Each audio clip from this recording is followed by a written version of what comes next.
Good morning, everyone. Welcome to the Associated Guess. I, as always, am your host, Alfie Animus, here on the Bear in Mind channel. And today, the end of Oak Street should have been the next Jurassic Park. I've seen it. It's got good parts. We'll get into that. Hogwarts Legacy 2 has been announced and is coming out soonish, I think. And you're a bigot if you're excited for it. I just hope they improve upon it. The first one was pretty good.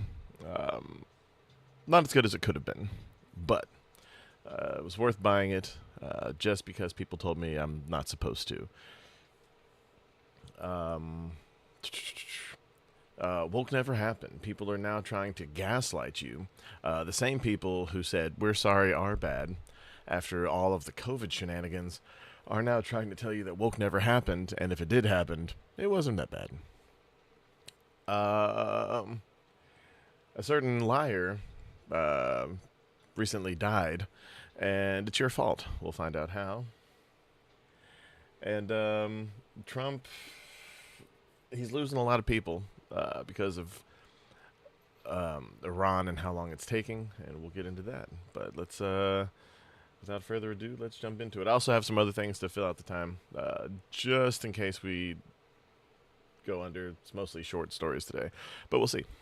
August. That wonderful time of year when the carefree days of summer are coming to an end, the kids are getting ready to go back to school, and movie studios shart out the last dregs of their wannabe summer blockbusters that didn't quite make the cuts. Case in point, The End of Oak Street, a weird little sci-fi adventure movie about dinosaurs in 1980s suburbia, produced by a man who hasn't overseen a big budget release in 7 years, and that one was Rise of Skywalker, and directed by a man who hasn't made a movie of any kind in 8 years. It's the kind of premise that feels like it emerged from an extremely quick and low-effort brainstorming session at 4:55 on a Friday afternoon before everyone headed Like out Half-Baked. to the pub to drink themselves into oblivion. Hey, what if we had a movie about a 1980s family who have to work together to survive when dinosaurs invade their neighborhoods? People still like the 1980s, right? And they like dinosaurs as well because those Jurassic World movies are making bank, man. Yeah, and all the Jurassic World movies are awful in their own right. They start on good premises, and then kind of just after that, the first Jurassic World was pretty decent. Like most reboots, it started off basically just doing the same thing as the first one, or doing it slightly differently, but without any heart or characters or anything. Kind of like Force Awakens. Like you're thinking, but we need a hook for this one. What can we do to add some drama to it? Well, let's say the parents' marriage is on the rocks because the wife's having an affair. No, we can't do that. That's sexist. Okay, the husband's a useless loser who can't support them anymore, and the wife wants to leave because she's way smarter than him and he's just holding her back. Perfect. Love it. Oh, so But like tell me, every how do dinosaurs even relationship get according there? to Hollywood. I don't know, wormholes or something? Fuck it, good enough. Oh look, it's 5 p.m. Let's go, lads. First round's on me. The End of Oak Street is the kind of goofy, mash some toys together I'm sure that's premise exactly I'd how it went. expected to see on the Sci-Fi Channel back in the mid-2000s, probably starring Michael Shanks or Nathan Fillion, only now it's been blown up into a $100 million summer blockbuster, sort of, with an A-list cast attached to it. I mean, how the fuck did they get Anne Hathaway for this? Nah, whatever. And I appreciate Drinker for statements like that because he admits that Anne Hathaway is a big name and a very, very talented actress. She's also a woke bitch who's disappeared up her own arsehole quite a while ago, actually, after making movies like Havoc. About a bunch of suburban white kids that go to the hood because they feel like they connect with the people because of music. And then they realize, nah. But he's absolutely right. The End of Oak Street very much feels like an old Sci-Fi Channel original movie, blown up to a Hollywood big budget movie budget. And I'm not awake yet, can you tell? again, I've always wanted something like this to happen just to see what could happen if you take that same concept and idea and give it to big time Hollywood writers with big time Hollywood budgets. Unfortunately, nepotism is in full effect, and the writing sucks. The plot, such as it is, revolves around Denise Platt, a 1980s housewife who lives with her husband Greg and their 2 kids in what looks like an idyllic suburban neighborhood. But all is not what it seems. The marriage is on the rocks because Greg's constantly absent and Denise is thinking about leaving him. She even pours out her frustrations into a novel about a woman desperate to escape her husband and make a new life for herself. And it's fantastic. I know this, but And I gotta say, Ewan McGregor seems all too keen to throw himself into roles like this, starting with what was it, Birds of Prey and Harley Quinn, and then this, and then the crappy Obi-Wan series that should have been amazing, but decided, hey, we should make Obi-Wan the focus of the Obi-Wan show. That'd be sexist. because her elderly female neighbour, who used to quietly improve her own husband's shitty books without him ever thanking her, tells me that it's fantastic. Are you getting the film's subtle message yet, dear viewer? Anyway, before Denise can become the girl boss she was always meant to be, a big white light engulfs the whole neighborhood, and suddenly, there's dinosaurs roaming around eating people. Oh dear. So Denise grabs the family and tries to drive away, only to discover it's not dinosaurs that have been transported to Oak Street, it's Oak Street that's been transported back to the dinosaurs. Oh shit, mother... So from then on, the film's a kind of race against time Which is survival interesting. story as the family struggle to pull together and hold off the dinosaurs while figuring out how to get home. I mean, I say family, but really it's Denise who does like 90% of the work in this movie. The rest of them are just kind of along for the ride, but we'll get to that shortly. First up, on a purely surface level, there's definitely some fun to be had with Oak Street, even if it's shit you've seen about a dozen times already. Dinosaurs running loose and Good eating morning, people isn't Angie. exactly cutting-edge storytelling in 2026, but some of the set pieces are fun enough, there's a decent sense of spectacle and suspense, and it's surprisingly gory for a PG-13. Also, they've Which gone is for a more always a modern plus. take on the dinosaurs themselves, complete with feathers and fur, which I guess is more scientifically accurate, but as a child of Jurassic Park, I simply refuse to accept it. I want giant lizards, goddammit. I personally don't give a fuck as long as the movie's good. There's girl bosses in this movie too. Yeah. No, exactly. I watched it because dinosaurs and I love Jurassic Park. I didn't pay for it. I happened upon it when. Yeah, I watched it at a friend's house.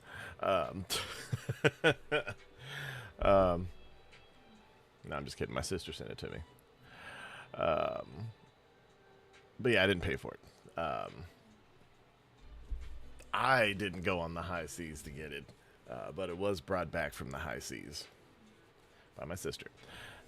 In terms of runtime, the film clocks in at a lean and mean 100 minutes or so, which was definitely a smart choice because there's only so much you can do with a story like this before the momentum starts to bleed away, and so it never really overstays its welcome. There's also some pretty interesting cinematography from David Robert Mitchell, who made a name for himself with It Follows back in 2014. There's a lot of weird, unconventional camera work going on that keeps pulling your attention towards the background, like you're constantly... And I'm not gonna lie, the guy from It Follows is the main reason that I watched this. I thought he could do pretty good with a concept like this if he had the right people behind him.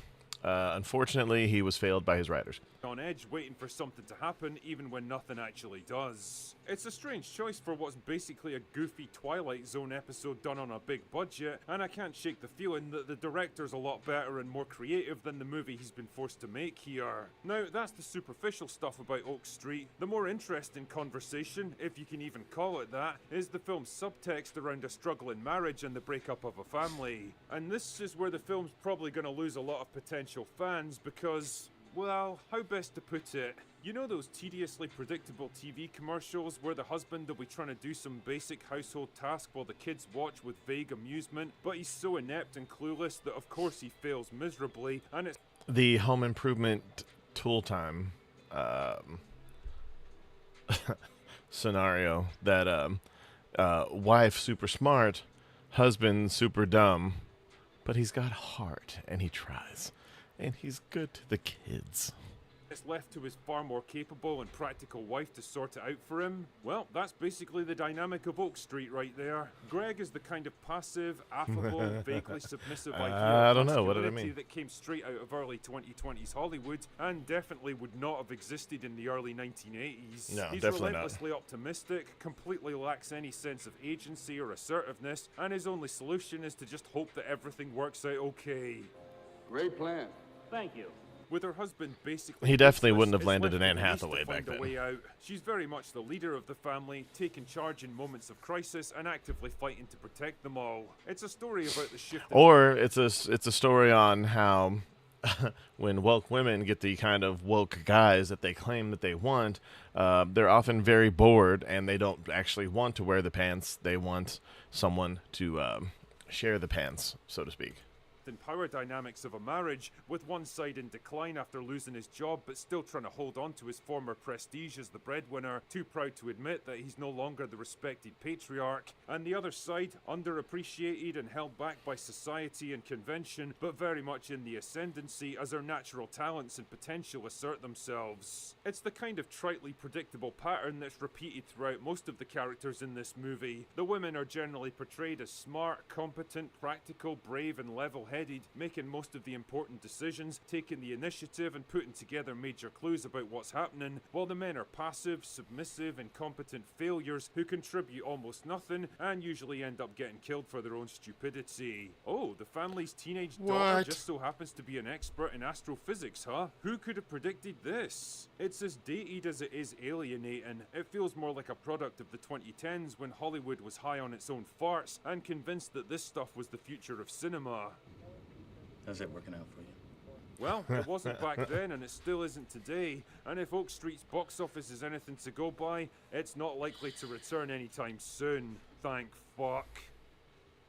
Anyway, Which is good. We're learning a few things. The only thing that worries me about Spider-Man is that I'm afraid that people are going to learn the wrong lesson from why it's so successful.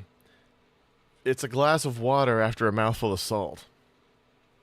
And that's it. This is salt. This is a little handful of salt. A lot of the movies that have been coming out lately are salty as fuck. And this is a glass of water to help wash it down. Giggity. But anyway, continuing on to more nonsense. Over the past few days, we have seen meltdowns of epic proportions over Harry Potter, and really J.K. Rowling's work still making money. Not only are actors and producers and directors coming out and trashing the show, saying they were offered positions on this project, but they refused to be a part of this TV series. How noble. But we got the How noble official of them. confirmation that Hogwarts Legacy 2 is in the works, and that means there are also people in the video game industry. You know, the sequel to that game that Hassan Piker totally played but didn't stream it because he didn't want his the audience to which he is captured to bitch him out for playing this game because he's not supposed to. Flipping out. I have a few different things to show off, but before I get into the topic, if you enjoy the content I create, check out the links in the description, join the community in my live streams, and consider supporting through Patreon or YouTube memberships. Now, we know when Hogwarts Legacy 2 finally releases, it is going to be chaos yet again, because look at what happened with the first game.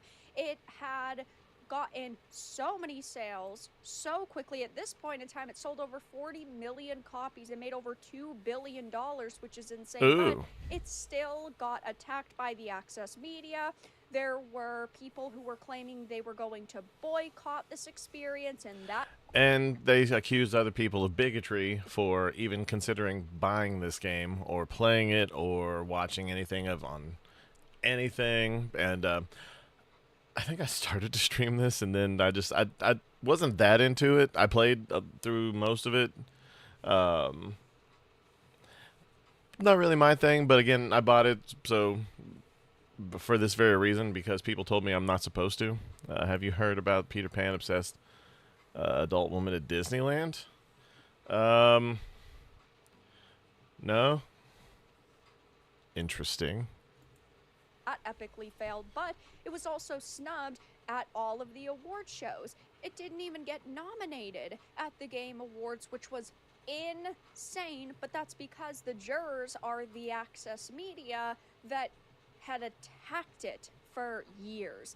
And when Hogwarts Legacy 2 finally releases, it's going to be a very similar situation, because obviously there are tens of millions of people who supported the first game, who loved the first game, who was probably their game of the year when it launched in 2023.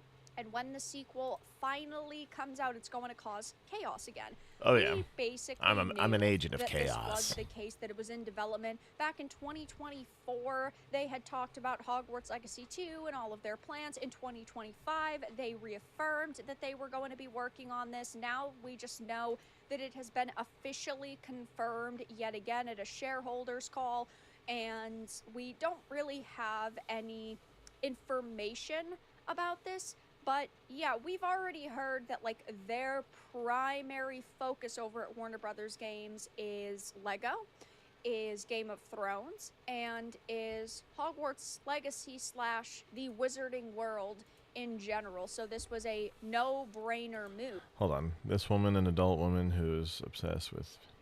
She's been doing this for 10 years, going to Disneyland every week just to stalk Peter Pan actors. Oh, yeah, no, I just saw that, Yunuka. The Avengers one, right? And like I had mentioned, all of these boycott attempts didn't work the first time. They're not going to work the second time.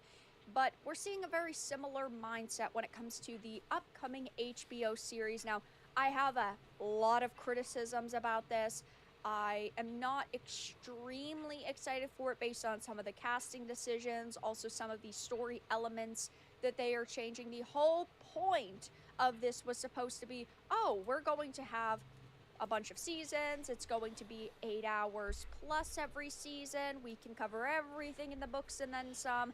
Of course, there are politically motivated decisions behind this, like Snape's casting, for example. And now, filmmakers who directed multiple episodes of shows like Black Mirror said that they declined the opportunity to join HBO's Harry Potter as directors to avoid funding transphobia. Here we have another director who said, absolutely effing not, but thank you for asking. I think that the trans community deserves safety and dignity and respect and total acceptance. And I have to say this every time I talk about J.K. Rowling. She is a feminist at her core, and all of her opinions are based on feminism and her background and history with feminism. So just because I agree with her on this one thing, which of course most human beings agree on, and that is men are men and women are women, because I don't agree with many of her other opinions and many of the other decisions that she has made over the years.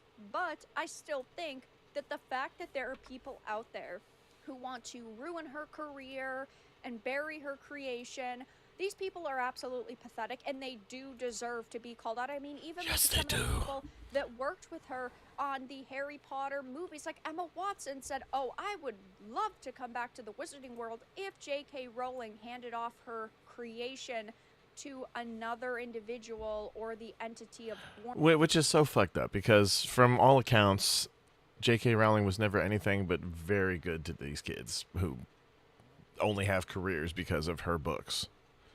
It's disgusting. Warner Brothers. That is.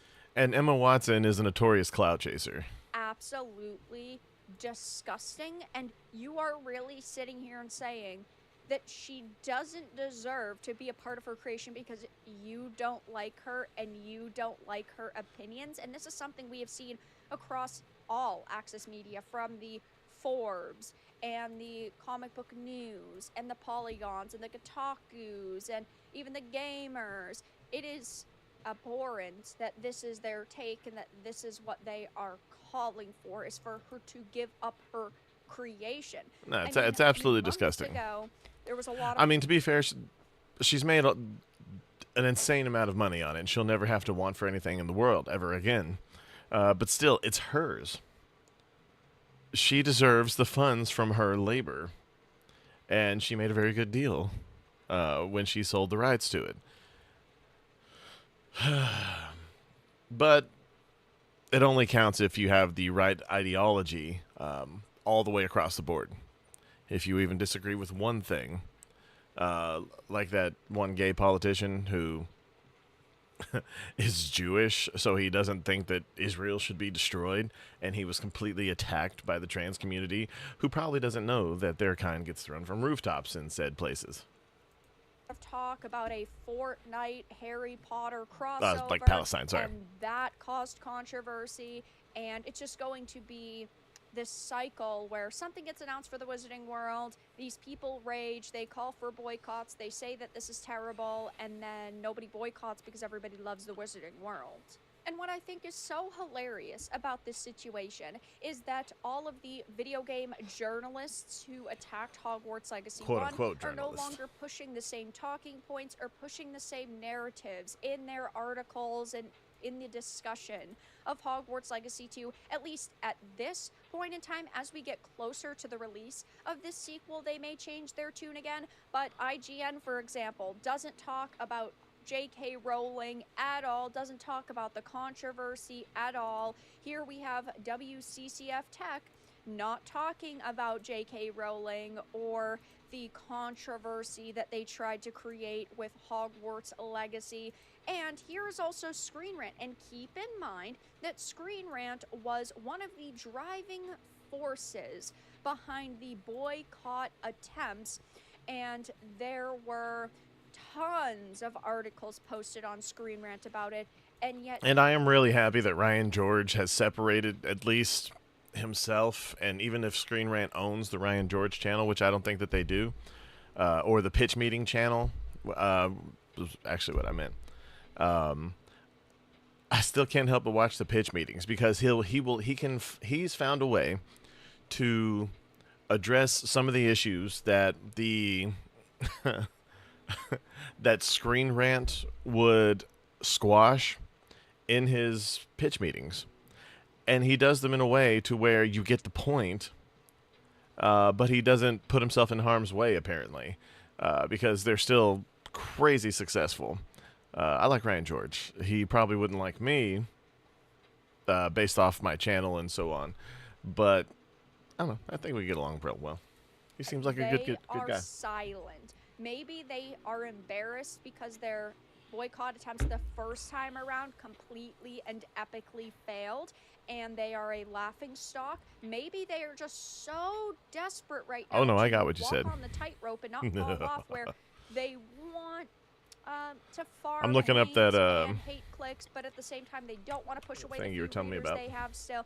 Maybe they're just trying to play a balancing act. Who knows? Either way, though, I am not going to forget, as somebody who talked about this game at length and talked about these meltdowns. And speaking of meltdowns, there are quite a few people who are freaking out over the confirmation of Hogwarts Legacy 2. Most of these people have flags in their bio and pronouns in their bio. They're saying the 2 signifies how you'll be twice as pathetic if you buy this game. But your argument is always that it's just a video game and you shouldn't be so triggered over its existence. Right, guys? I mean, other than J.K. Rowling being a massive bigoted piece of shit, Hogwarts Legacy was just a mid-game. And it's fine if you don't think that it's the best game in existence. I don't think it's the best game in existence. But it was still a really fun, high-quality game, and these people are just coping and seething over the level of success that it's found. I thought it was Most nauseating game in history, too. Why are you people still creating demand for that hot dog water ladies products? Hot dog water lady. I mean, come on.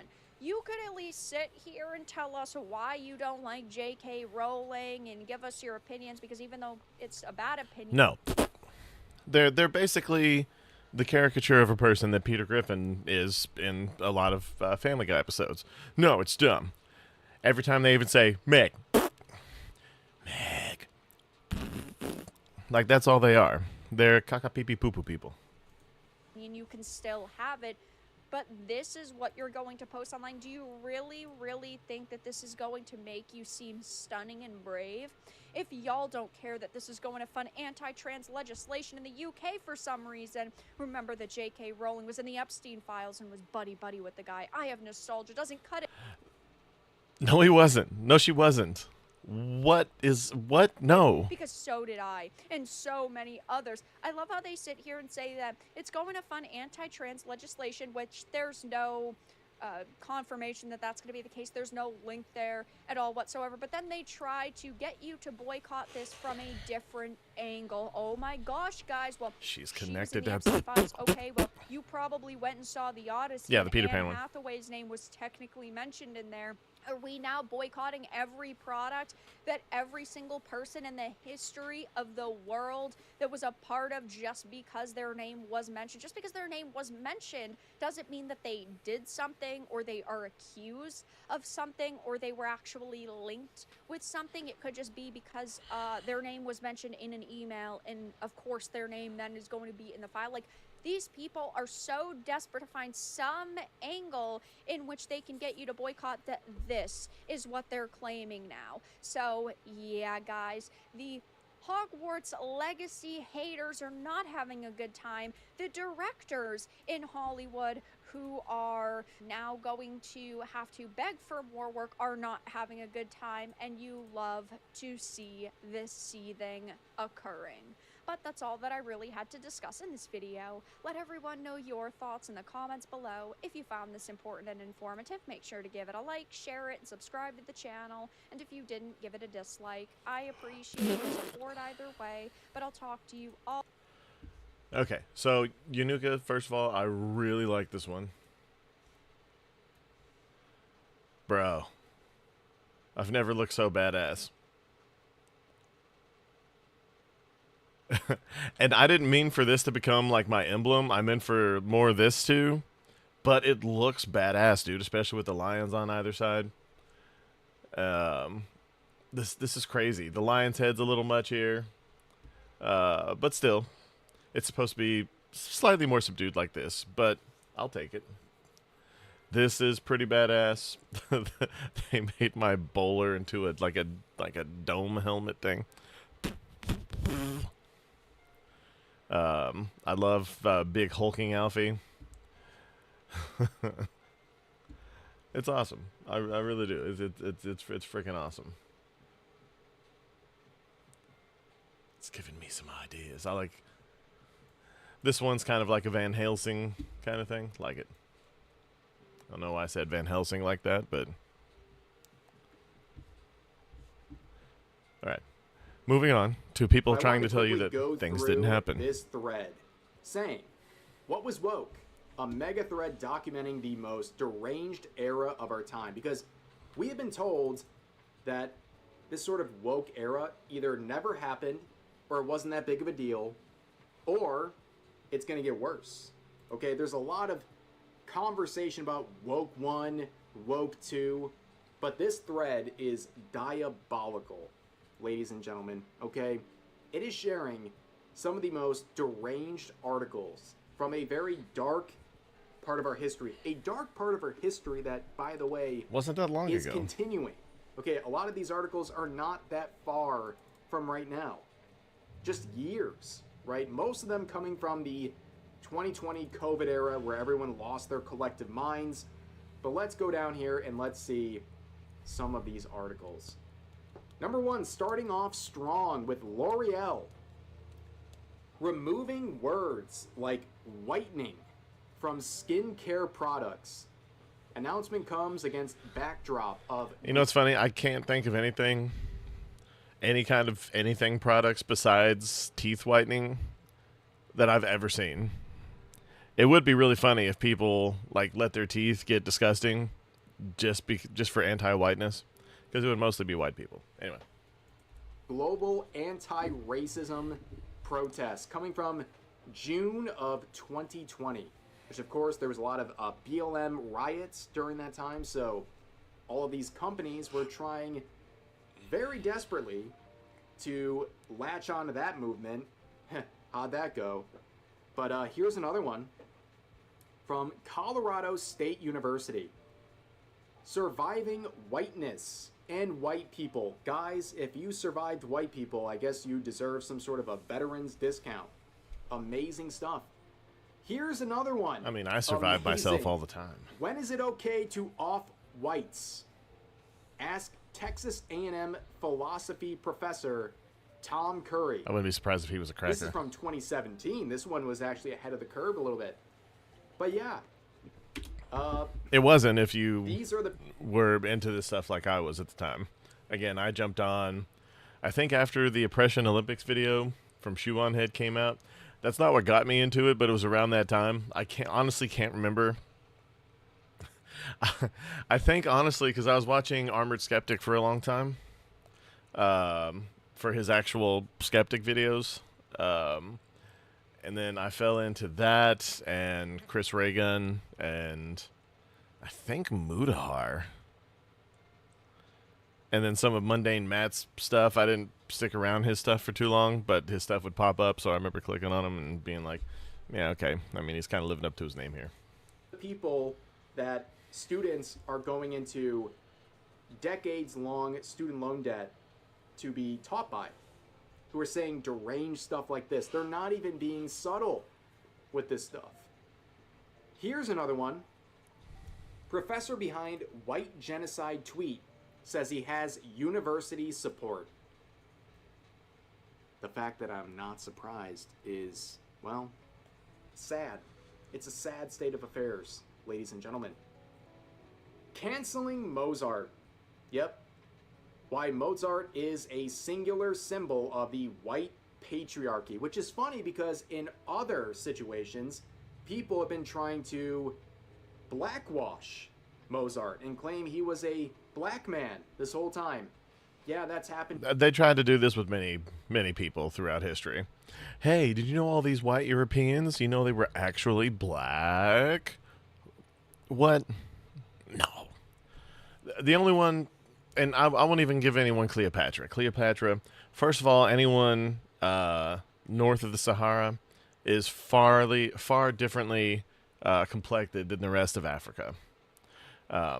How do I know this? Because most people who are sub-Saharan descent call people in northern Africa sand N-words. That's right. Or sand other black slurs. It's absolutely insane. But they still try to claim Egypt. They're like, what continent is it a part of? Okay.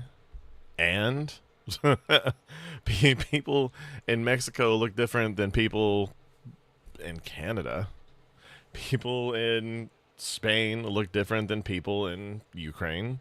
And?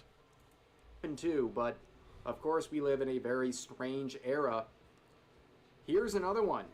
Museum curator. Oh, and also people in the Middle East and India are quite different than people in China, Japan, Korea. You know, people who you would typically refer to as Asians. But the government only does so when it comes to crime statistics. After he is accused of racism for saying he would still collect arts from white men. Dated 2020. In fact, July of 2020 makes a lot of sense, right? Here's another one. Why kids love fascist cartoons like Paw Patrol and Thomas. Guys, that's right. It's fascist because the dogs, one of them's a cop. It's stupid. I grew up on Thomas the Tank Engine, okay? So apparently that explains everything. All the haters who've been calling me some sort of awful fascist, maybe they were onto something. It was always Thomas the Tank Engine that lined me up for all of this stuff. Here's another one. I do remember this. Insisting that AP Style is now capitalizing black in a racial, ethnic, and cultural sense, conveying an essential and shared sense of history, identity, and community among who identify as black, including those in the African diaspora and within Africa. That's right. Yes, we're going to capitalize every other color and ethnicity I know, Paw Patrol, besides guys, white. Listen, Paw Patrol, very fascist coded, okay? You just have to just trust the very smart people on social media. And oh, by the way, with this, to clarify, whites will remain uncapitalized because white people are bad, according to these individuals. Here's another. Oh, they didn't say bad. They said soulless, rootless, disgusting ghouls that they are. Yeah. People are bad, according to these individuals. Here's another one saying, for black families like ours, hypertension is often an inescapable as death, taxes, and racism. Big fast food won't talk about the sodium killing black customers. Yeah, guys, the unhealthy nature of fast food and the fast food industry, it's only targeting black Of course. families. The sodium, when white people order fast food, they hold the sodium. Of course. Right? No, when it's black people, they just load them down with salt. What's crazy about this is that most fast food, most foods that have preservatives are just packed with sodium. If you're living off ramen noodles because they're cheap, guess what? It's like a week's worth of salt in the 2-pack because everyone eats 2 at a time. Obviously. Diaspora. Yeah, guys, you know what? I'm sorry. We're 2 hours into the stream, okay? Don't make fun of me, all right? In fact, I'm going to write an article saying that what you just did is a microaggression. Okay? That's a really nice God of War reference there, Angie. That's right. Here's another one. Oh, my goodness. At age 3, transitioning from Jack to Jackie. And this one's insane because it's from 2015. This stuff started over a decade ago. Yeah, these people doing this, groomers, obviously. A 3-year-old does not come to this conclusion on their own. In fact, I don't think they come to any conclusions. They truly don't. Look, and I've said this before, a lot of kids will step into their parents' shoes just because they're so big. And if you only have mommy there, baby might wear some heels or put their little foots in them because they seem to fit in the toe section or something. It happens. That does not mean that your kid is trans or gay or whatever. Okay, people should not be giddy about this. They should be indifferent. They surely should not push it on their kids. And again, this coming from a lot of the people who say that pushing religion on people is wrong, when religion is mostly just pushing actual morals on people. And then this whole leftist woke scenario has become like a religion. And you're pushing it on kids at just crazy young ages. It's absolutely crazy that parents, for clout, will push their kids into a lifetime of surgery and hormones and feeling out of place in their own body just so you can score a few extra points in your whatever, your HOA or your community group or whatever the fuck it is you're chasing. Because they're 3. Okay, this is disgusting, deranged, all right? Here's another one. Woke was making an entire reality show around another little boy who was told he was a girl when he was 16. His castration surgery provided content for the show. This poor kid. Yeah, that thing they said Was doesn't that Jazz happen, Jennings? that happened, and they monetized it, by the way. So when everyone says these children are not having surgeries done on them, no, it is happening, and they're monetizing it. And the saddest thing is this kid will never know any kind of sexual gratification at all, which is something that a lot of parents seem to want for their kids, but it's horrible because Jazz never went through actual puberty, didn't get the full thing, so the inversion of such thingy is not going to be what you think it is. It's going to be horrible, lifelong situation. This is like you gotta reinflate the damn thing like on a constant basis, or else it'll seal shut. You did this to your kid. It's disgusting. And celebrating it. Just to let you know. Okay? Here's another one saying Because you woke weren't was brave enough to blaming tell your white kids people no. for offing minorities because they have to breathe.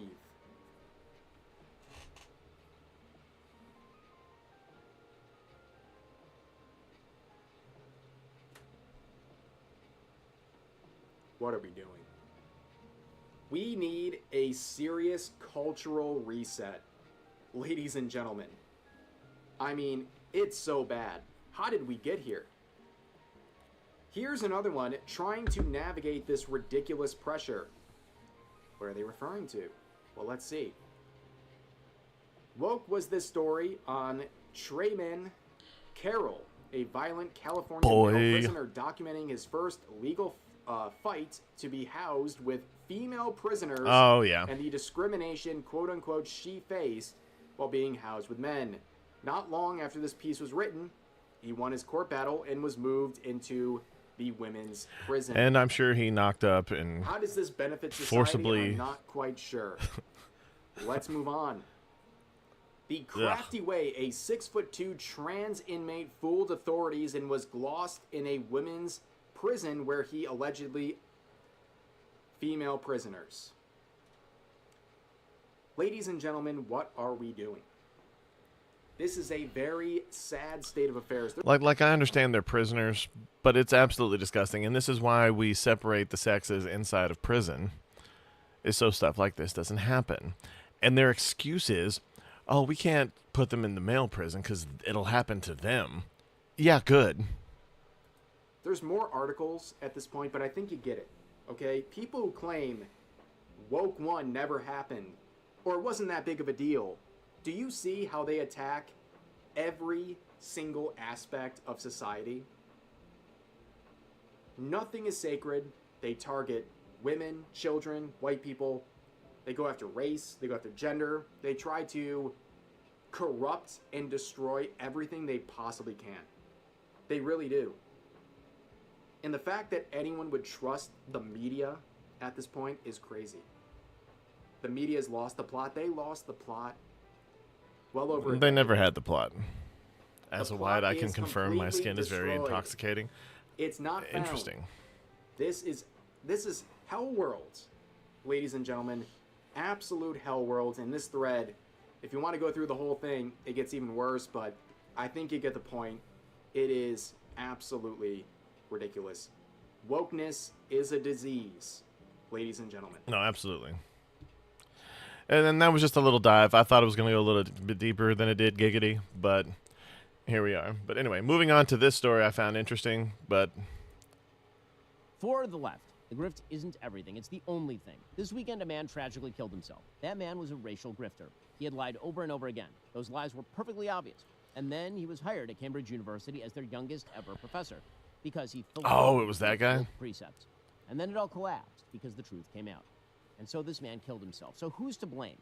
I would say the system that enabled his mental illness, that humored and rewarded the grift for political purposes. They took somebody who had a problem and they made that person famous. And then the truth hit. The left says we're responsible for noticing that he was lying. In a battle between truth and narrative, the left says the narrative... which is always hilarious to me. You're responsible for noticing that this person did a bad thing. You notice that people do bad things all the time.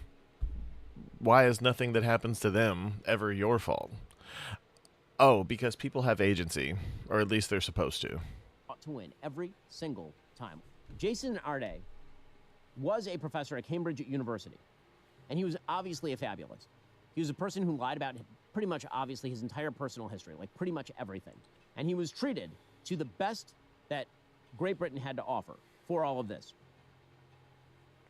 So to become a professor at Cambridge University, the requirements included an outstanding research record of international stature and a proven track record supervising PhD students.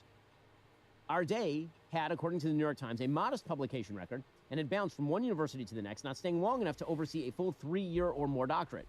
Cambridge hired him anyway in 2023, making him at 37, the university's youngest black professor at a time when the school was under pressure to diversify. He had told this ridiculous story about himself. He said that he was diagnosed early with autism, and then he had such significant developmental delays that he spent his entire childhood in a special needs school. In his account, he did not speak until he was 11 or read until he was 18. Clearly, this stuff was not true, by the way. He managed to earn his doctorate and began giving keynote speeches on the academic circuit. He said that he had run 30 marathons in 35 days for charity, which, of course, was not true. Cambridge ignored all of this. Yeah. A review, according I mean, what kind of area do you live in that has that many marathons in a row? to the New York Times, of internal Cambridge documents and interviews with former colleagues and associates shows that in addition to passing over more experienced candidates for the job, administrators gushed publicly about Arday's scholarship and privately disregarded all the complaints about his work. It turns out they were filled with plagiarism and nonsense. 3 months after Arday's hiring, 2 British scholars privately wrote to Cambridge, alerting administrators to potential plagiarism in one of Arday's papers. The department chair met with him and mentioned his ongoing experiences of direct and indirect racism, along with significant health issues that had affected his work on the paper in question. So he claimed racism and he had health problems. Okay, so he's starting to sound like So it an turns out that pretty Instagram much girl. everything Awesome. that he said was false. His supposedly remarkable trajectory from nonverbal preteen to PhD had no precedent in medical literature. When a journalist for the Times Higher Education asked about plagiarism last year, a prominent British defamation law firm helped kill the article, and Arday reported the journalist to the police. So over the weekend, it turned out, so all this came out. Arday ended up resigning from Cambridge over all of this. He still had a book that was out with Simon & Schuster and all the rest. And so over the weekend, he killed himself. Now, again, that's tragic. That really is. That's really sad. When anybody kills themselves, when anybody's damaged themselves, it's really, really, really sad. It's really a terrible thing. No, it's horrible. And here, I'm going to say something that, you know, as per my usual arrangement, will piss off some folks. Some people on the right. Mental illness is a thing. People do have mental conditions. Yes. It's a real thing. I understand that it's overdiagnosed. I understand that we have a spate of overdiagnosis. Mostly self-diagnosis via a quick little quiz some people have taken on Instagram, Facebook, or X. Throughout the West when it comes to mental conditions. But people do, in fact, have mental conditions, and they do require people to care for them and people to watch out for them and people not to just give them benefit after benefit after benefit, because it turns out that very often mental illness has a high correlation with attention-seeking, and in a lot of various industries in the West, you can do really well if you're attention-seeking.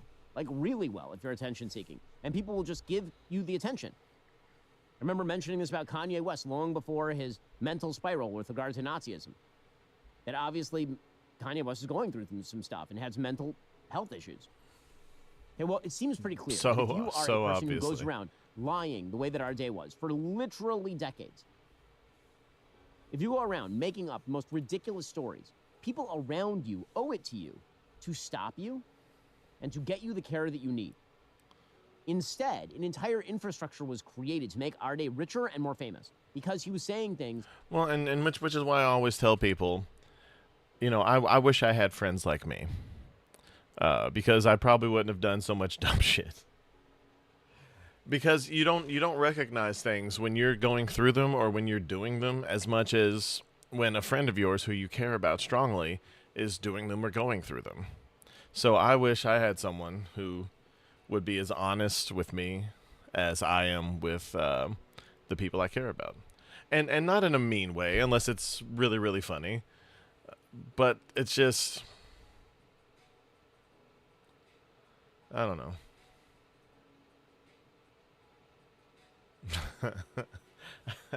A friend of mine once, he said he just stopped in the middle of me saying something to make him feel better. He's going through a rough time. I won't say what, and he just stopped and said, "Fuck, man, you're a really good friend."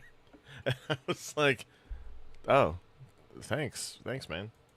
That a bunch of people on the left wanted to hear about race. They wanted to hear that white people were the problem. They wanted to hear that white society was racist. And so, in an effort to demonstrate how woke they were, they kept promoting this totally unqualified grifter over and over and over and over again. And then it all fell apart because on contact with reality, grift tends to fall apart. Or at least it used to. At least it used to. Now sometimes you just get really, really, really, really rich. I mean, that's Candace Owens' shtick. But here, it actually came into contact with reality, and Arday had to resign. And then he killed himself. Okay, now why is this an even more bizarre story than it was last week? Again, it's horrifying. Whenever anyone kills himself, it's terrible. Unless you're Hitler, in which Yes. case, very glad Hitler killed himself. High five. Other than that, rare circumstances in which I'm very happy that you kill yourself. This is not one of them. This is a person who clearly had mental problems who killed himself. Get to more on this in a moment. First, technology has made pretty much all of our wants and desires instant. And use keyword baby. And I'm the same way. I will never be gleeful if someone kills themselves. I can admit that the world will probably be a better place for some people, but if someone is going through something like that and they end themselves just due to a mental health issue, like hearing about some of my friends' kids and their friends attempting or fully committing offing themselves is tragic, especially when it's online induced, and people need to let kids know at a young age that one, maybe two of these people will ever know you once you graduate from high school. Unless you have a tight-knit group of friends, most of the friends that you'll make in your life aren't from here. Unless you're planning on, even if you live in the same town, if there's more than 100,000 people in your town, chances are you're not even going to hang out with the same people in 5 years. You might be friends with some people who you really didn't like in school, or vice versa. You might really not like people you were really close with in school. And I don't know, like, even Dean Withers, like, he's going through a whole bit right now because he's saying, and I don't like the way that he's handling it.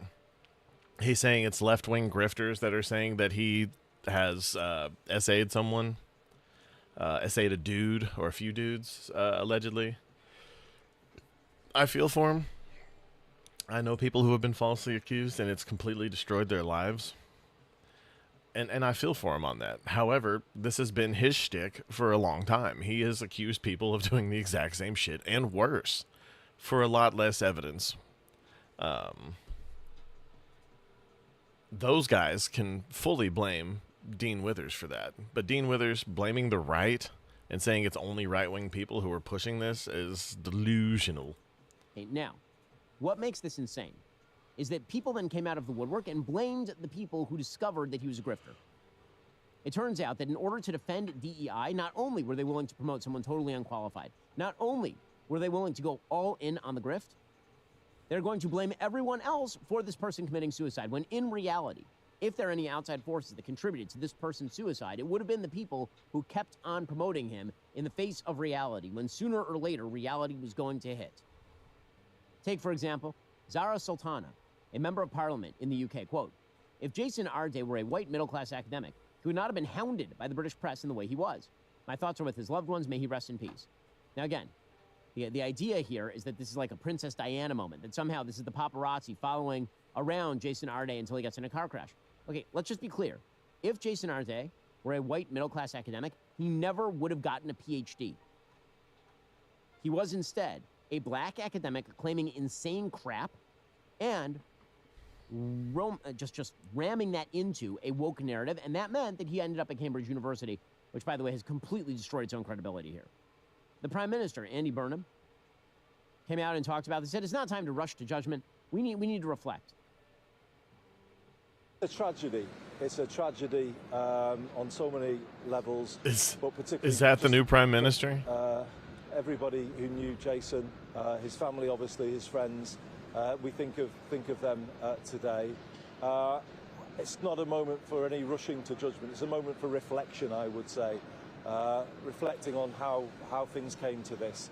Yes, I mean, I agree, but I don't think he wants to reflect on the same sort of stuff that I want to reflect on. I want to reflect on how a system allowed a person who is obviously a mentally ill grifter to turn into a prominent academic, and then, on contact with reality, his life breaks down and he kills himself. That's what I want to know. Why did that system promote grift? Why did that system look the other way on plagiarism? Why did that system, in spite of every warning sign, decide to look the other way? That's the real question. I think the question that Andy Burnham wants to ask is, why is the press even mentioning reality? Why couldn't we have kept pretending? Again, this is something the left loves to do. In fact, the entire radical trans movement is based on this. The idea for the radical trans movement is Mostly. that if a person believes he is a member of the opposite sex and you tell him that he is not, in fact, a member of the opposite sex, and then he kills himself, that's your fault for mentioning the truth. You should have played along. Reality has to bend and move around people depending on just how woke the argument they are making is. Now, as you... And that's where my limit is. Like, I'm more than willing, and this is where I think Nux and I would probably defer. Or differ, rather. I'm more than happy to let people live in their own little delusions, but that doesn't include me. You're not allowed to, or anyone. You're not allowed to demand that someone sees you and addresses you as your own subjective view of yourself. Like it's like. I've had people who have been in my friends group. I've had a lot of dipshits in my friends groups, who come up and say, "Hey, you need to call me this or that. You need to call me my new name is." He was making fun of someone who spelled Jason different, so he said, "You need to refer to me as Sergeant Jackin from now on," because it was spelled Jacen, and he thought it was the funniest thing in the world. And I was just like, "No, I'm not doing that. I didn't even know what it was about. I'm just like, no, I'm not going to do that. I'm not going to change what I call you just because you tell me I need to." He's like, "Well, I rank you," and I was like, "Well, that's a stupid order, and you're not my boss." But, however, I'm more than willing to address, especially if it's someone who actually goes through all the effort of being this full time or whatever.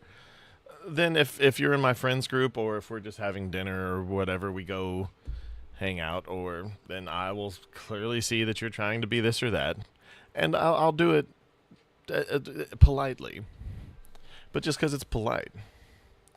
But at the same time, if it's someone who will lose their shit if I accidentally say the original pronoun or whatever, then fuck you. I won't do what you tell me. As you would expect, America's own brand of racial grifter, Ibram X. Kendi, came out and did a whole long piece about all of this. First, he tweeted about how he is the actual victim. Right, Jason Arde killed himself, and that means Ibram X. Kendi is the victim. Quote, "The death of Jason Arde hit so close to home I had no words yesterday, but I woke up with words." Oh, good. Great. Need some words from this guy. "To be a prominent anti-racist black scholar is to know you are a target, almost totally surrounded by resentments. You know that at any point, the attacks can come like a lynch mob." Like a lynch mob. Okay, Ibram X. Kendi was not lynched. Ibram X. Kendi used the Black Lives Matter moment to clear millions of dollars for himself. Yeah. Millions and millions and millions of dollars. In September of 2023,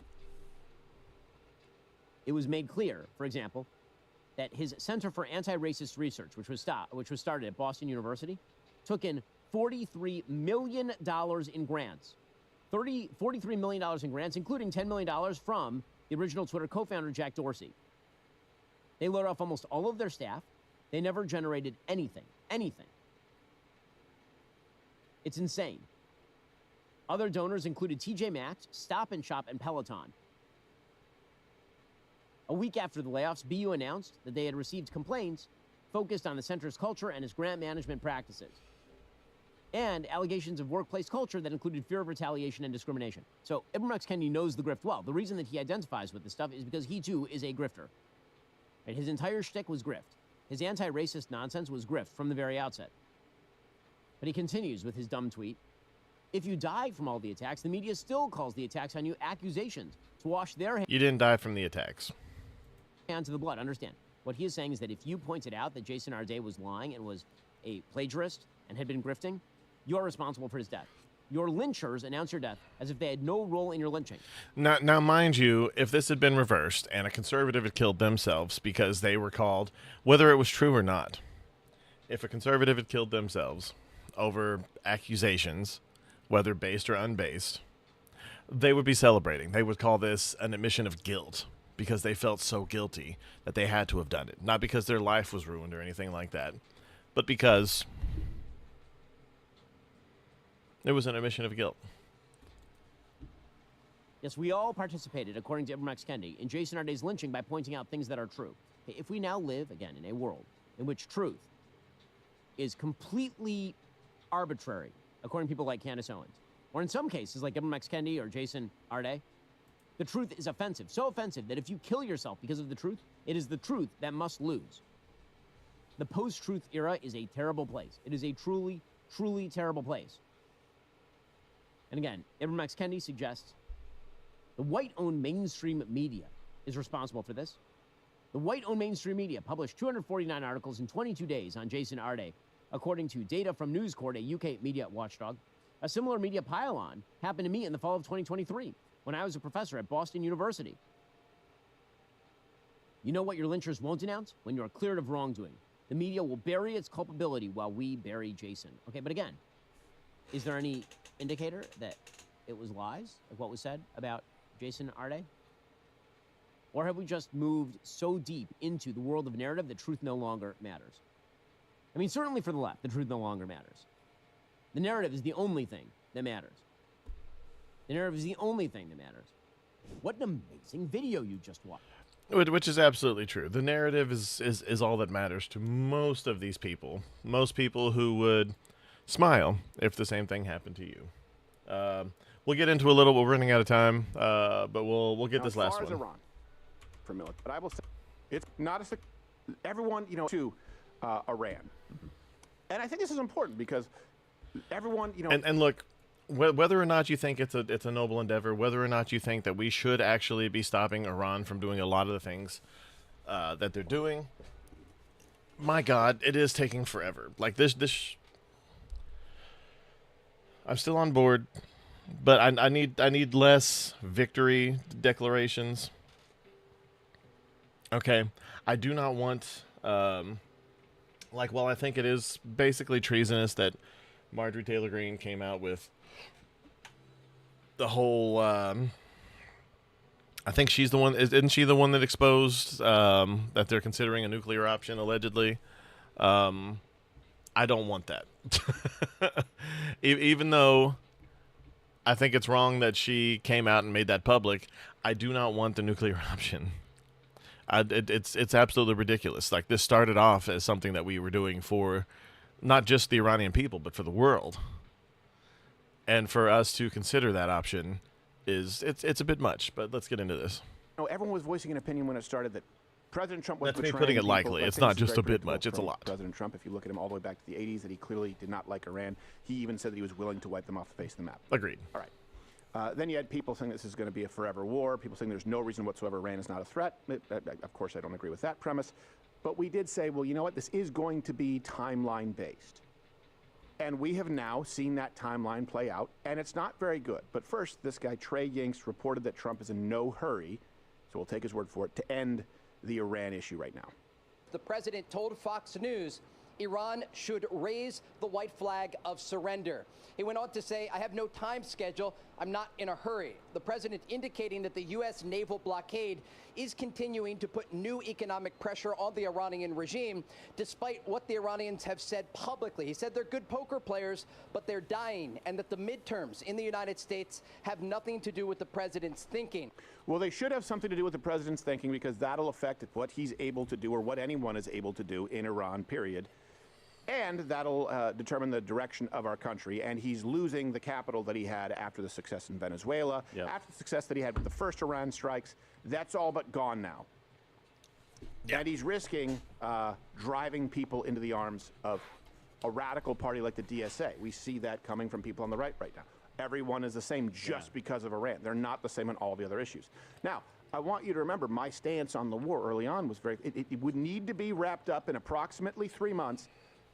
Otherwise, it would be unpopular, and it very likely would be a mistake. And that brings us to a segment called, Hey, Hold Us to It. Fact check. There you go. Fact check me. Now, as far as Iran, a couple things. First off, it's time dependent as far as people's support for military action. Not everything needs to be compared to Iraq, because it's very often the least legitimate comparison. But I will stake my claim right here, 3 months. Agreed. Even though that shouldn't be the required timeline, it is as far as public support as we go into midterms. 3 months. The support changes dramatically when you take this poll, when the survey takes into account duration of conflict. Look at how the numbers tilt toward disapproval of it overall. They just skim past that. No, but hold on a second. Look at approval. If the conflict lasts days or weeks, 76% approval. Massive. Now, let's be clear. That has been the stated goal of this administration. If they don't achieve that goal, it means there's a miscalculation. And I would say that was a strategic mistake. Fact check. There you go. Fact check me. So a lot of people ask, and I agree.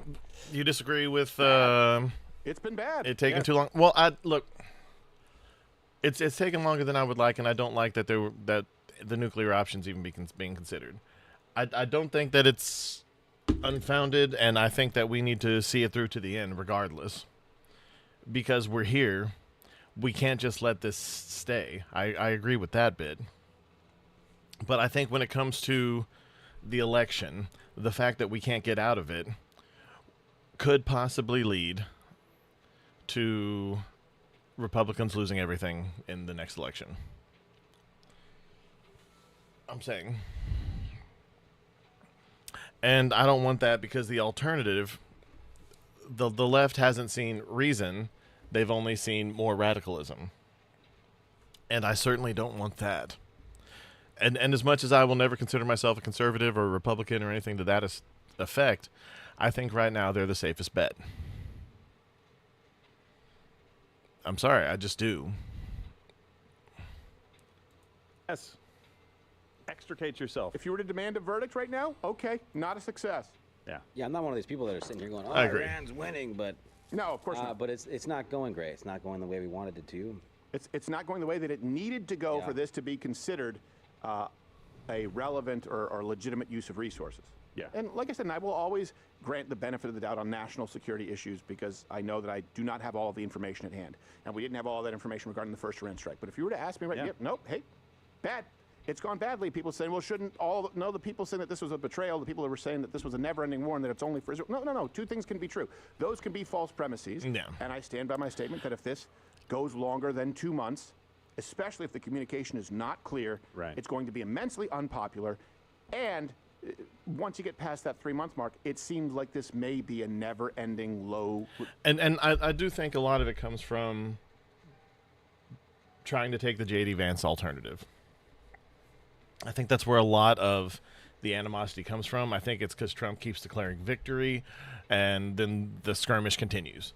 I think a lot of it is trying to take J.D. Vance's more diplomatic approach to it with people who diplomacy will never be anything that they will ever allow to happen. When it comes to the remnants of the Ayatollah's regime. I don't understand how we've declared victories so many times, how we've said we've destroyed certain percentages of their forces, and then it just keeps going on. We need to figure out where the last remnants of them are, and we need to extinguish that section. The nuclear option is not an option. Bunker busters, precision military strikes, collaborating with Israel on this. The people who think that this is Israel's war are always going to think that. I don't think it is. I've never thought that this is Israel's war. Just because Israel benefits from something does not mean it's for Israel. I'm just saying. Even Dave Chappelle has admitted that he benefits from a lot of Republican policies. Doesn't mean he's for Republicans. Anyway. Kind of middle grade conflict, and that's not good for the United States. It hasn't benefited the United States in any way. It doesn't mean that Iran was not any kind of a threat, but there needs to be a beginning, middle, and end and an exit strategy, and nobody actually knows what it is. This administration has screwed this up. And they may have screwed the Republican Party, the conservative movement, beyond repair in the next... You're a smart fella, Dad. And you're a fart smeller, mate. Election cycle or two in the process. That is the truth. That is the truth, and I readily admit it. This really was the straw that broke the camel's back for a lot of the coalition that he brought together. A lot of people were mad about certain components. Maybe the economy wasn't going exactly like they wanted. Deportations, not enough. But still, they weren't sounding the alarm too high. The Epstein files, some people were yelling about that, but that's mostly what I'm seeing on X. I'm not seeing it in a lot of news coverage or anything like that. But the Iran war. And as far as the Epstein thing goes, yes, I agree that a lot of that was on Pam Bondi. Trump never really put anything out on that. He said, yeah, sure, we can release it, no problem. But he never promised anything. When people asked him about it, he was like, yeah, sure. He was agreeable. That was about it. The botched release of it, I lay firmly on Pam Bondi's head, and she's gone. The fact that it was drawn out and like, oh yeah, it's on my desk, and giving influencers copies of it that had more omitted than what was already released for a lot of it was not a good look. And yeah, I think he should have admitted that it wasn't a good look. But I guess he's loyal to a fault or something. You don't think you think the whites, Jesus. Was something where they're like, that's it, I'm done, I'm out because of what he's doing. Because all we see as the American people right now is cost with no benefit. And an administration saying, we're close to a deal, they're dying for a deal, they want a deal, we've got a deal. They've basically set Israel up. Even if Israel had zero, and this isn't the case, but even if they had zero to do with the deal not being reached, they set them up to look like they had everything to do with the deal not being reached. It's like, if you're trying to set Israel up, this is the very best way to do it. Now, trust me, Israel probably had a hell of a lot to do with why we don't have a deal, but there's no clear exit strategy, and not even a win, but there's no clear we're just going to be done. No, and the worst part is that they keep trying to trick us. Yeah. Oh, it's days away, weeks away. Their economy's on the brink. It's like that guy who owes you money. Yeah. I'm going to get it to you. I'm with interest. Dude, I don't need interest. Just get it back. I will next week. I got a big paycheck coming. I'm playing the lottery on Tuesday. I've got a parlay on the Lions. Yeah, exactly. I got an inside tip on a horse race. Like, what? Did you just do a football reference? Yeah, I did. Just because it's Detroit and I know how awful they are. The only one you know. They're getting better. Yeah, I mean, you'd have to turn it into Kal-El's bachelor pad, or you kind of have to be pretty conciliatory. That's how it seems right now. Because the other thing is, it would be one situation if, let's say, oil prices were high, but there was a very clear threat eliminated. The problem is, like you said, Iran is set up, the regime is set up so that it's a game of whack-a-mole. Yes, on and purpose. it seems like the threat, if people even accept the premise that there was a threat. And I believe that Iran is a consistent threat, by the way, to the stability of the world, period, because these people love nothing more than to wipe us off the map, and as well as Israel. Even if not, just having a nuclear bomb would make the Strait of Hormuz yes, it would be a huge way problem. worse than what we are seeing right now. Absolutely. So, it would be a huge problem. I don't know that we're any closer to having neutered them, because it seems like it's like an anthill, and they just build it right back up.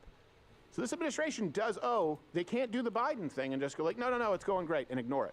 And that's what they do. You need to answer for this. And like I said, give it 3 months. Well, okay, those 3 months are up, and it's only gotten worse. And I will say this, you have people where this administration could do no right. That includes people on the left, and that includes people on the Marxist right, who would say, well, there aren't enough deportations. Well, 97% or 98% reduction in border crossings. No, I agree. There aren't enough.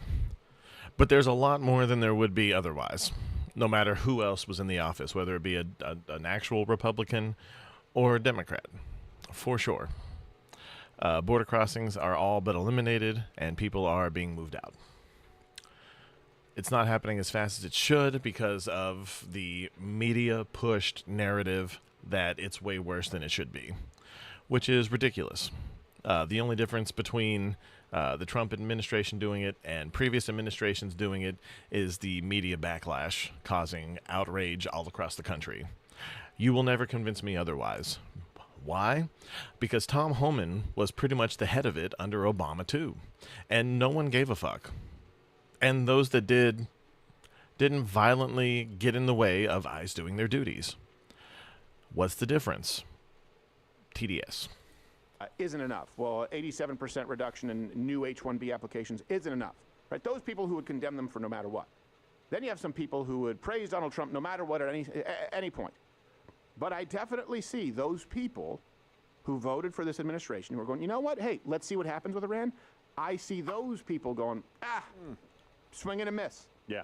That's, in my experience, most of the folks in the United States of America right now. And if you believe they're wrong, so you have people like Ben Shapiro, or people out there who would be seen as more so war hawks, who would say they're wrong, then you need to make the case.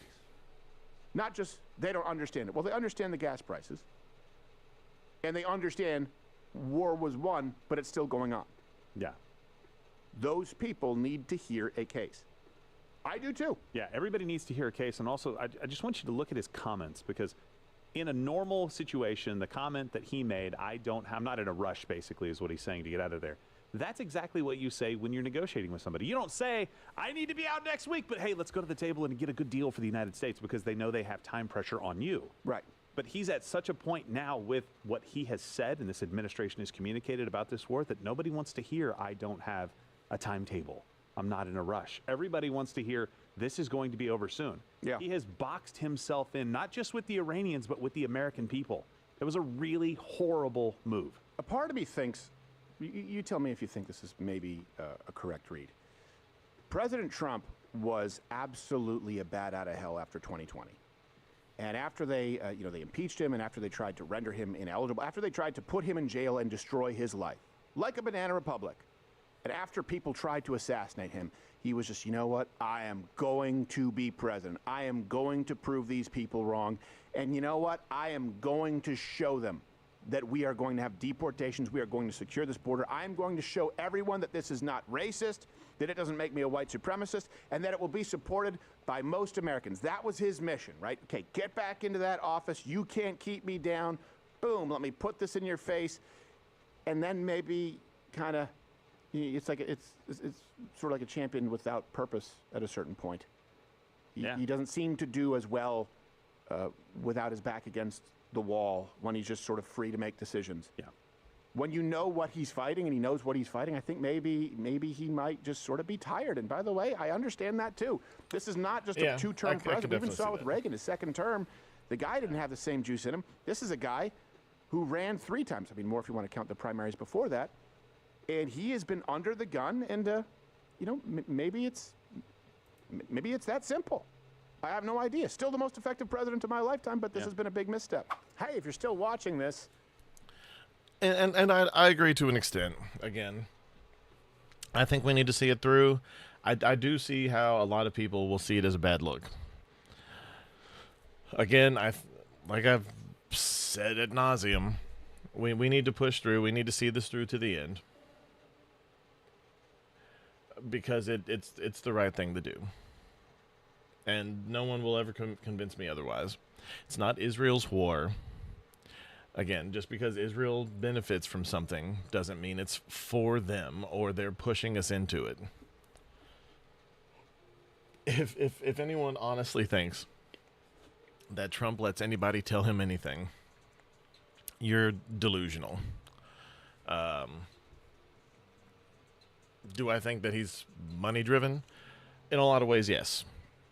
No more than any other president. He's already a millionaire, so I don't think that he's going solely to make money, but he has made a lot of money, and the crypto thing isn't really a good look. And could it be seen as illegal? Probably. Possibly. I don't know enough about it to go any further into it.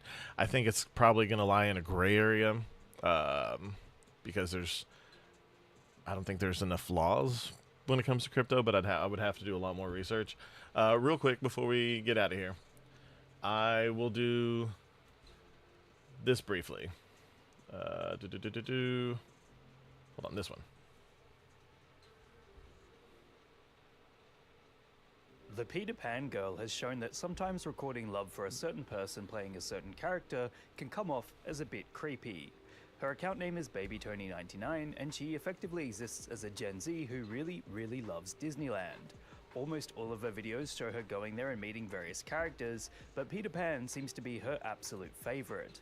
As a result of these constant posts, many are speculating that she might be harassing the actor by seeking him out all the time, although at this stage she hasn't given an official statement.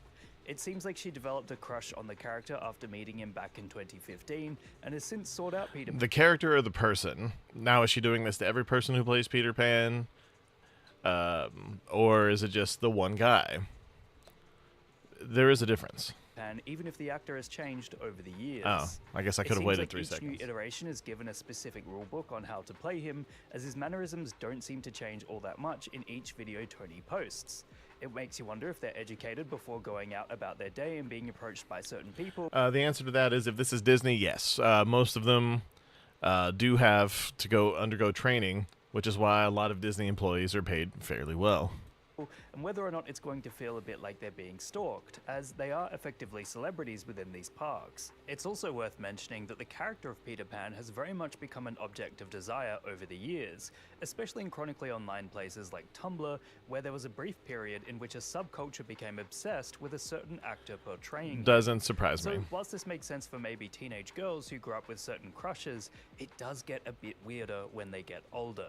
The thing is, especially if the roles were reversed and it was a bunch of guys going after a particular female character, they would be called what's her name? Casey Tron's favorite word, incels. But Peter Pan actor has actually come out and explained the situation, claiming that Peter Pan is actually where he wants to be and that he has more control over it than many people realize. He's furrier than I thought he would be. Former Peter Pan, performed as Peter Pan for 8 years. Peter Pan's exactly where he wants to be. Peter Pan, the character, he's snarky, he's childish. So he can. So that's why people who lean to the left love him so much. Come off as like dismissive and whatnot. So like. Also gay people. That's in his character. Also, performers have so much more control than you guys might think they do. As such, we don't know for sure if this is an actual problem for the Peter Pan actors or if this is just an online pile-on. But then another former Peter Pan has come out and said that what Tony is doing is way too much for the actors to handle and not to be like her. But it's hard for us to figure out how to mitigate that situation, and I know that all character performers would really appreciate it if we use our common sense skills to be nice. So next time you're there, if you're an adult and you want to meet a character, just remember to be respectful and kind to the performer. And Peter Pan was a childhood crush of mine. This is from the comments. Myself, when I was younger as an adult, I grew out of that because I'm an adult now and Peter Pan's only a kid. No, exactly. I mean, clearly the people who play them at the park are adults who never grew up. But, I mean, you know... I mean, even most of the people, except for that one kid who played him, like Robin Williams played Peter Pan when he was in his 40s. So, like, I understand having crushes or even odd crushes.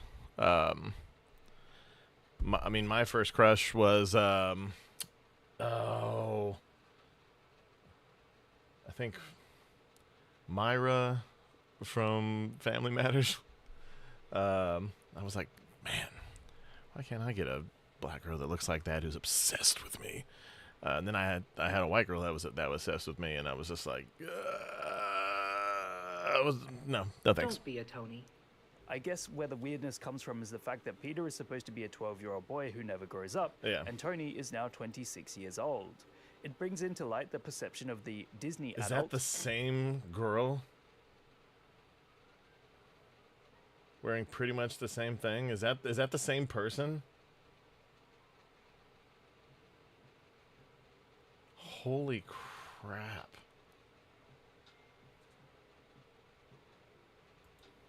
As some say that Disneyland is meant to be for kids, but when adults go there because they like the experience, it becomes a bit weird. I mean, I kind of get that attitude. We don't have Disneyland in Australia, so... If you go by yourself, yes, I can somewhat see that, unless you're local and you can just afford to go, as you know, on occasion or once a year or whatever.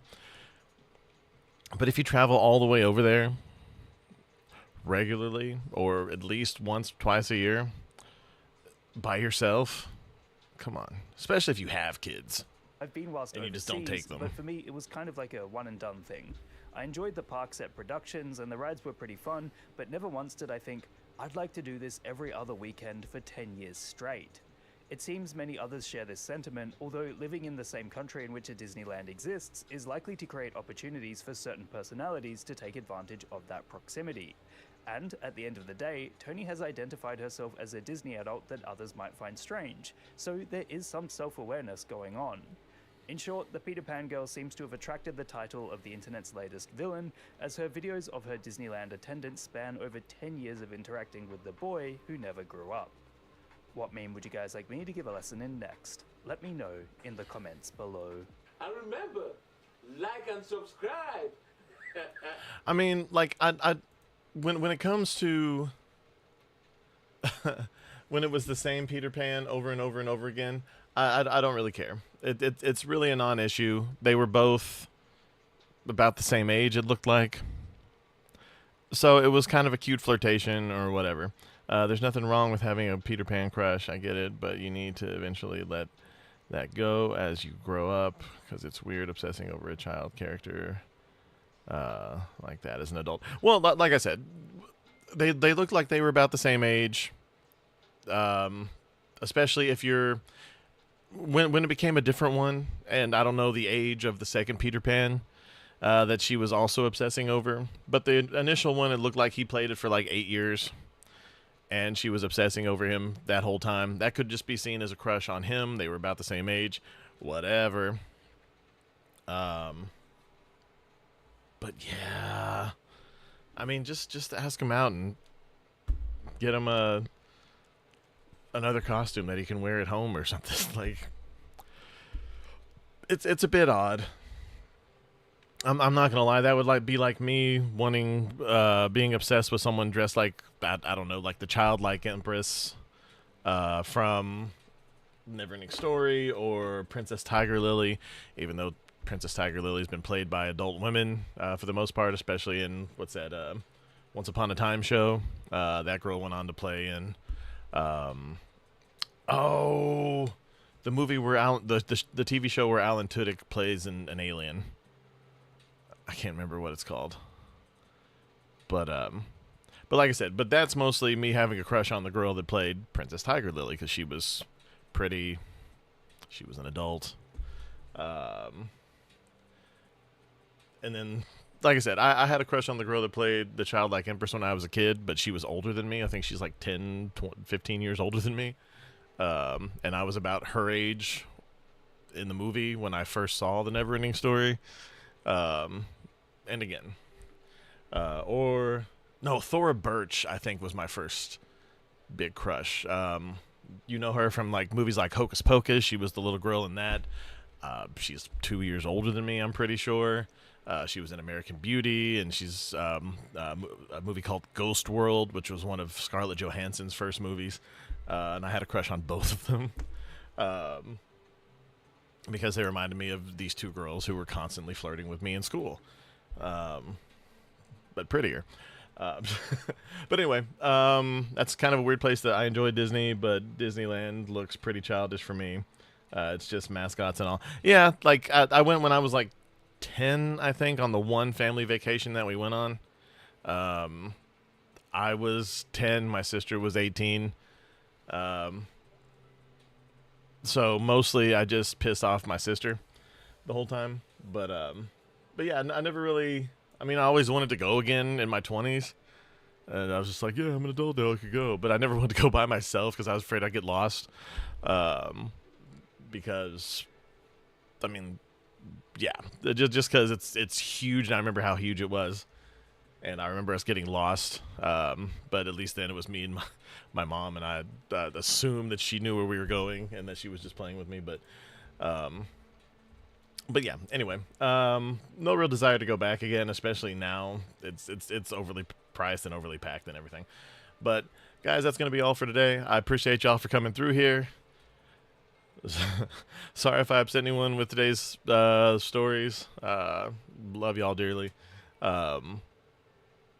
But all in all, not a bad show. But yeah, I'll probably, not tonight, maybe tomorrow, but more than likely Thursday, I'll jump back on Spider-Man for a couple hours. Thursday night. But and then definitely again on Sunday. But until tomorrow, this has been Alfie Animus for the Associated Guest signing out. You guys have a great one. You're awesome.